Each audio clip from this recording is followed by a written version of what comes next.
साथ जो इसकी कलगी होती है या फिर काम हम जिसको बोलते हैं, बर्ड फ्लू के बहुत सारे सिनेरियो में जो इसका काम होता है ये पूरी तरह से काला या फिर नीला पड़ जाता है। ठीक है, साथ ही साथ जैसे कि मैंने पहले भी आपको बताया इसका फीड इंटेक बहुत ही कम हो जाता है। आंख और नाक इनमें से पूरी तरह से चिपचिपा सा पदार्थ बाहर निकल जाए जैसे कि सीआरडी में होता है। इसको ना ही इकोली का प्रॉब्लम दिख रहा है, ना ही कॉक्सोडिसिस का प्रॉब्लम दिख रहा है, ना ही सीआरडी का प्रॉब्लम दिख रहा है। तो ये अनरिकॉग्नाइज्ड डिसीज मुझे लग रहा है। तो ऐसे समय में जब हमें पता नहीं होता कि प्रॉपरली हमारे मुर्गियों को क्या हुआ है, ऐसे समय में सबसे बेस्ट बात होती है कि बाकी सभी मुर्गियों से इसको दूर रखा जाए। सबसे पहले क्या करना है, थोड़ा सा फोकस कीजिए वीडियो में। जो एंड्रोजन प्लस है बिल्कुल थोड़ी सी मात्रा में अब हमको लेनी है। ठीक है, बिल्कुल थोड़ी सी मात्रा में, जैसे कि आप वीडियो में देख पा रहे हो, बिल्कुल 1 ml के आसपास में। ठीक है, और इसमें थोड़े से रेशो में हमें पानी मिला लेना है। ठीक है, और इसका जो घोल रहेगा सिरिंज से उसको पूरी तरह से उसमें मिला लेना है। ठीक है, सिरिंज में उसको पूरी तरह से मिला लेना है। ये एंड्रोजन प्लस भी आपको उसी प्रकार से मिलाना है और साथ ही साथ टेट्रासाइक्लिन पाउडर भी आपको उसी तरीके से मिलाना है। ठीक है, और सिरिंज से ये जो घोल बना हुआ है एंड्रोजन प्लस लिक्विड का, इसको पूरी तरह से खींच लेना है। ठीक है, खींच लिया। उसके बाद यही जो मेडिसिन होती है ये इसके मुर्गे को आपको पिला लेनी है। हाँ, ठीक है। अगर दोस्तों आप भी असील मुर्गों के शौकीन हो तो वीडियो के डिस्क्रिप्शन में आपको हमारे असील यूट्यूब चैनल के लिंक मिल जाएगी, वहां जाकर चैनल को सब्सक्राइब जरूर कीजिएगा।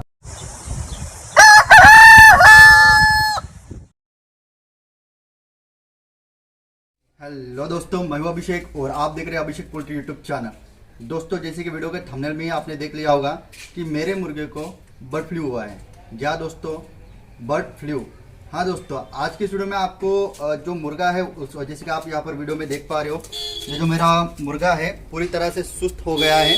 ठीक है, साथ ही साथ जो इसकी गर्दन है वो नीचे में डालकर एक जगह पर सीधे सीधे बैठा हुआ है। ठीक है, तो आज के वीडियो में आपको प्रॉपरली ये समझा कर बताने वाला हूँ कि अगर बर्ड फ्लू होता है तो उसके क्या क्या सिम्टम्स है। क्योंकि बहुत सारे पोल्ट्री फार्मर्स जो अभी बर्ड फ्लू की न्यूज निकल के आ रही है उनको प्रॉपरली बर्ड फ्लू के सिम्टम्स ना पता हो पाने की वजह से मेरे बर्ड्स को बर्ड फ्लू हुआ है, इस वजह से बहुत ही ज़्यादा चिंताग्रस्त हो गए हैं। जैसे कि आप वीडियो में देख पा रहे हो, मेरा मुर्गा पतली बीट कर रहा है जिसमें डायरिया का प्रॉब्लम आपको साफ साफ दिखाई दे रहा है, क्योंकि इसमें जो वाटर का जो रेशियो है वो नॉर्मल बीट से ज़्यादा है। ठीक है, और साथ ही साथ जो मेरा मुर्गा है वो पूरी तरह से सुस्त हो गया है। जैसे कि मैं आपको बता दूं कि कल रात को मैंने जैसे इसको प्लेसमेंट किया था रात के समय में, तो इसको किसी भी प्रकार से प्रॉब्लम नहीं था। लेकिन सुबह उठकर जैसे मैंने इसको देखा तो इसकी तबीयत मुझे खराब दिख रही है। तो आज के वीडियो में आपको प्रॉपरली समझा कर बताने वाला हूँ कि क्या इसको बर्ड फ्लू हुआ है, बर्ड फ्लू के क्या क्या सिम्टम्स होते हैं और इसको क्योर करने के लिए हमें कौन से प्रकार की मेडिसिन का इस्तेमाल करना है। तो आज की वीडियो काफ़ी ज़्यादा इंफॉर्मेटिव होने वाला है, इसीलिए वीडियो को बिना स्किप किए लास्ट तक जरूर देखिएगा। साथ ही साथ जो भी भाई नए पोल्ट्री फार्मिंग करना चाहते हैं वो सबसे पहले पीडीएफ, ई बुक और हार्डबुक का इंट्रो देख लीजिए, उसके बाद वीडियो के हम कैरी फॉरवर्ड करेंगे। पोल्ट्री बिजनेस करना चाहते हो तो वीडियो में दिखाई जाने वाला पोल्ट्री पीडीएफ, ई बुक और पोल्ट्री हार्डबुक एक बार अगर आप पढ़ लेते हो तो पोल्ट्री के रिलेटेड बॉयलर पोल्ट्री फार्मिंग, देसी पोल्ट्री फार्मिंग और लेयर पोल्ट्री फार्मिंग की 90% जानकारी आपको मिल जाएगी। इस बुक में मैंने डिसीज, मेडिसिन, वैक्सीन और फीड मैनेजमेंट के अलावा चिक्स आने के पहले दिन से लेकर बड़े होने के बाद उनको बेचने तक इन सारी बातों को कवर किया है। पोल्ट्री पीडीएफ, ई बुक और पोल्ट्री हार्डबुक दोनों में भी सेम इंफॉर्मेशन दी गई है और ये दोनों भी बुक आपको हिंदी, इंग्लिश और मराठी भाषा में मिल जाएंगे। पीडीएफ, ई बुक आपको मात्र 50 रुपये में मिल जाएगा और हार्डबुक आपको 250 रुपये में मिल जाएगा अगर आप प्रीपेड 250 रुपये ऑनलाइन पे करके इस बुक को खरीदते हो तो। और अगर आप कैश ऑन डिलीवरी पे इस बुक को मंगवाना चाहते हो तो आपको 50 रुपये एक्स्ट्रा कैश कलेक्टिंग चार्जेस पे करना पड़ेगा। अधिक जानकारी के लिए या फिर इस बुक को खरीदने के लिए 91761143 इस व्हाट्सएप नंबर पे मैसेज कीजिए। तो आपके सामने जो भी मेरा मुर्गा है वो बीमार मुर्गा है, जैसे कि आप देख पा रहे हो।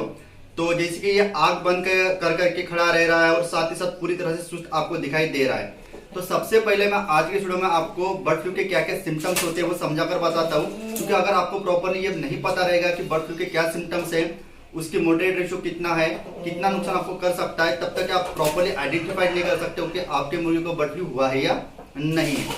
सबसे पहली बात, जिस तरीके से मुर्गा पूरी तरह से सुस्त हुआ है, आंखें बंद करके खड़ा रहता है, इतना मैं उसका हाथ वगैरह लगा रहा हूँ उसके बावजूद भी उसके पूरे के पूरे शरीर में सुस्ती बनी हुई है, यह भी एक बर्ड फ्लू का सिम्टम्स होता है।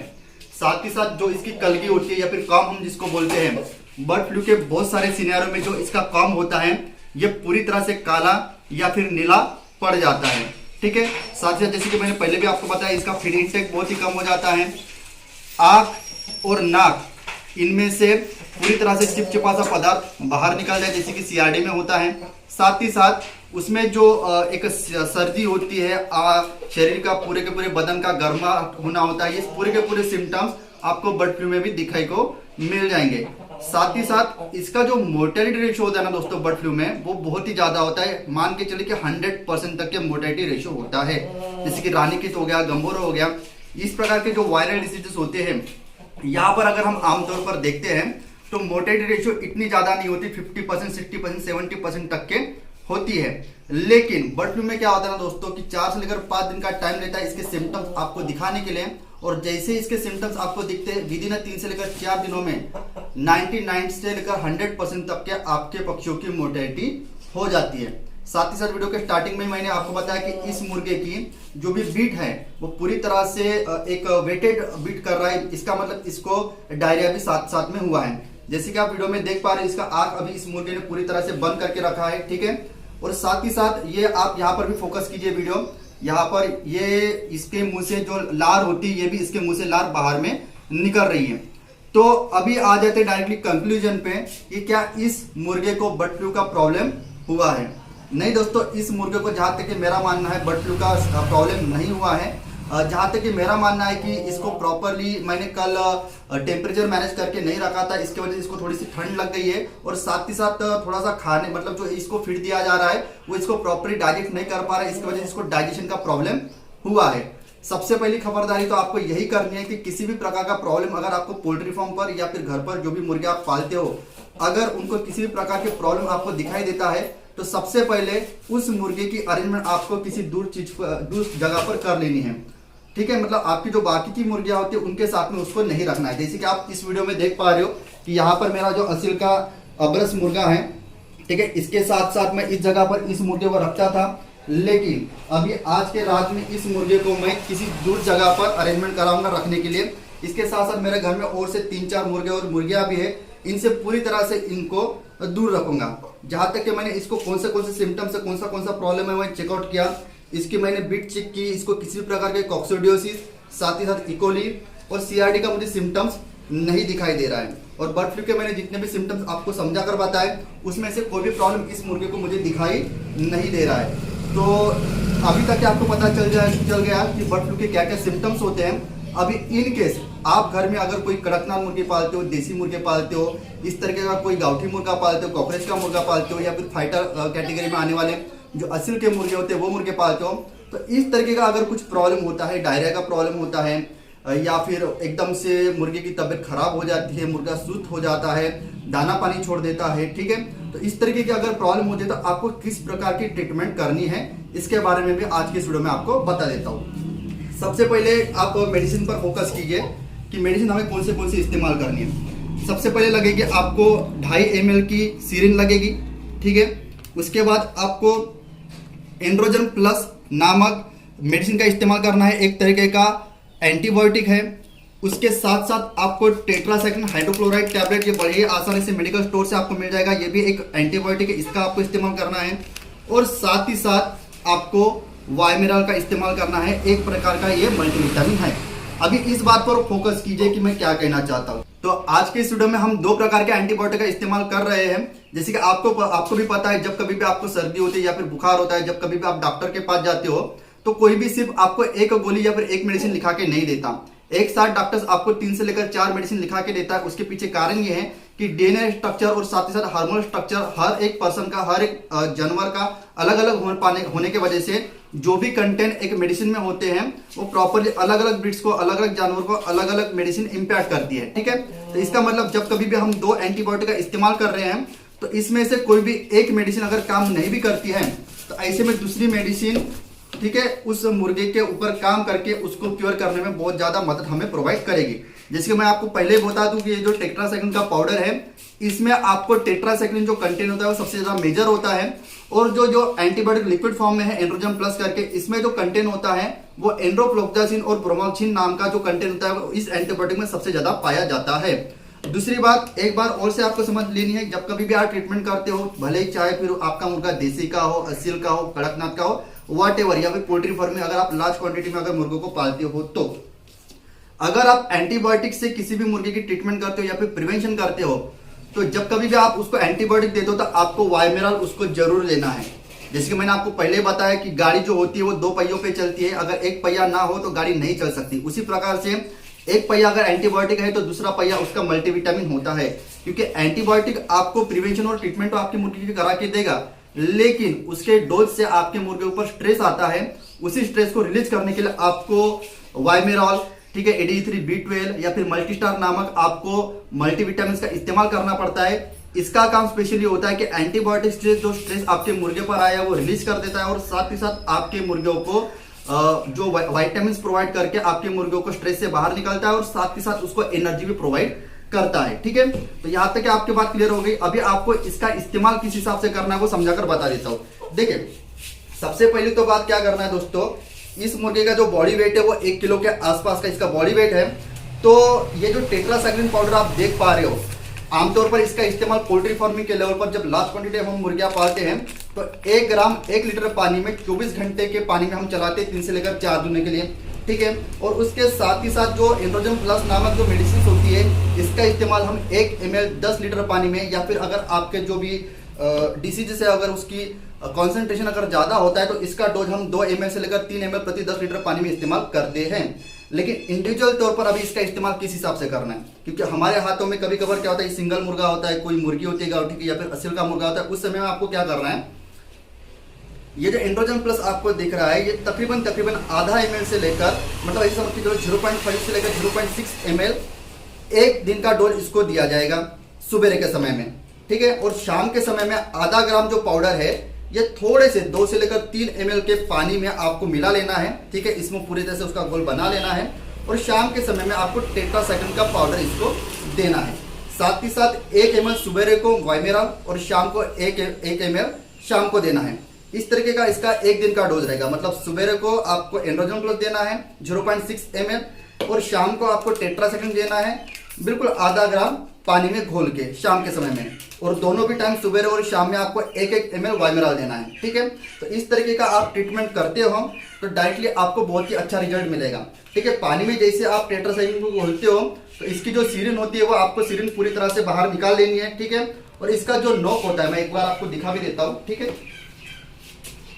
इसका जो नोक होता है ये इसको बाहर निकाल लेना है, और जो टेट्रासाइक्लिन पाउडर का जो आप घोल बनाओगे 2 से लेकर 3 ml पानी में, उस घोल को इस सिरिन से पूरी की पूरी तरह से खींच लेना है।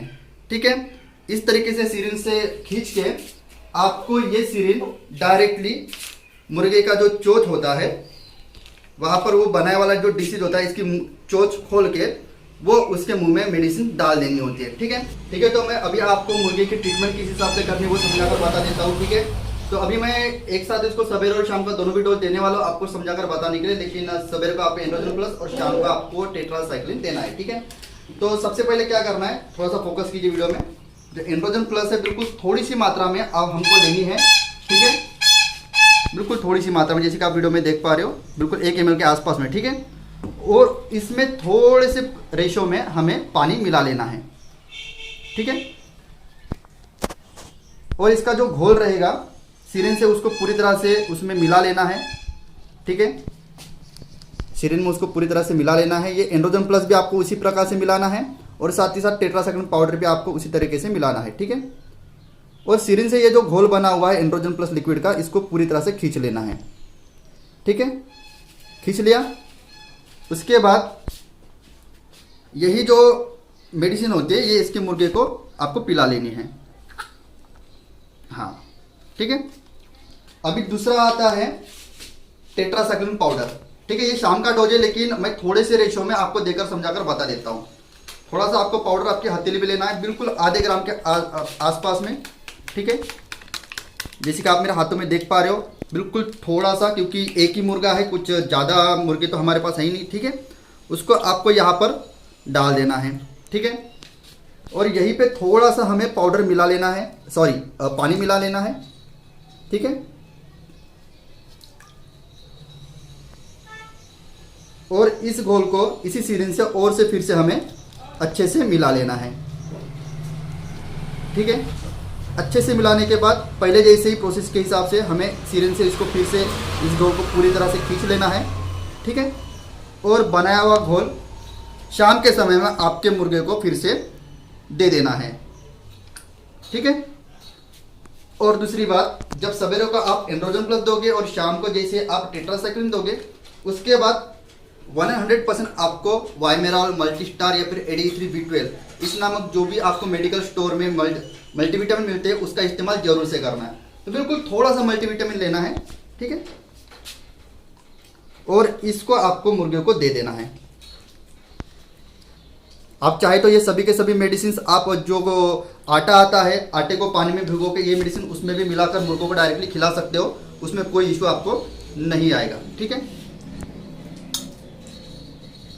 ठीक है दोस्तों, तो इस प्रकार से आपका आपके मुर्गे की ट्रीटमेंट करना है। और आने वाले 2 से लेकर 3 दिनों के बाद जो भी ये मुर्गा है उसमें कितनी ज़्यादा इंप्रूवमेंट आई है, इस प्रकार से मेडिसिन का ट्रीटमेंट करके मैं इसका भी वीडियो आपको बनाकर दूंगा। इस तरीके के आपको मेडिसिन का ट्रीटमेंट करना है, 100% आपको रिजल्ट मिलेगा, ठीक है। तो सबसे मेन बात और से एक बार बता दूं, मैं हर रोज इस मुर्गे को इस जगह पर रखता था, ठीक है।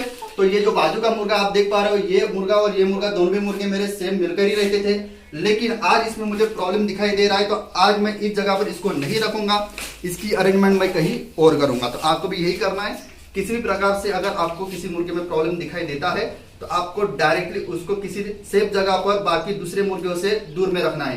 क्योंकि जैसे हमने पहले वीडियो में बताया, इसको ना ही इकोली का प्रॉब्लम दिख रहा है, ना ही कॉक्सोडिसिस का प्रॉब्लम दिख रहा है, ना ही CRD का प्रॉब्लम दिख रहा है।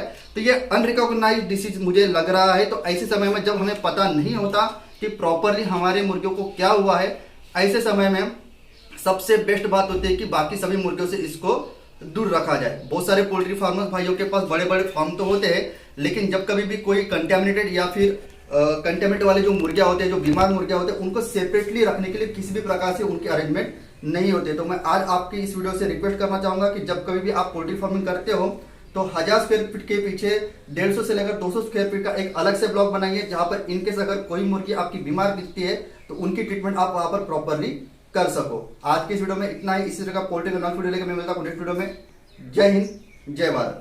अगर दोस्तों आप भी असील मुर्गों के शौकीन हो तो वीडियो के डिस्क्रिप्शन में आपको हमारे असील YouTube चैनल के लिंक मिल जाएगी, वहां जाकर चैनल को सब्सक्राइब जरूर कीजिएगा।